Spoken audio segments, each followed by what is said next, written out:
So how I turn the shot like this to this.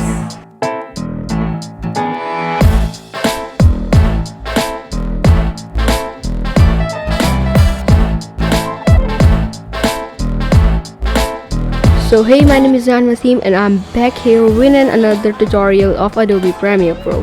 And in this tutorial we are gonna be learning this simple sky replacement, and you can use this effect in music videos and short films, because like if you don't have if you have a blue sky, so you can turn that into an awesome sky, like your custom sky, you can say. You can also add elements behind that. So now without any further ado, let's get straight into it. So start by importing your clip in the timeline and then go to Effects tab. There search for Ultra Key effect and apply that to your clip. So now click on the clip and go to Effect Controls. Now scroll down and go to Ultra Key and choose the blue color from the dropper tool, and then now you can see it's not a really good key. So what you have to do is change the composite to alpha channel, and then you have to adjust these settings and make sure everything except your subject should be black.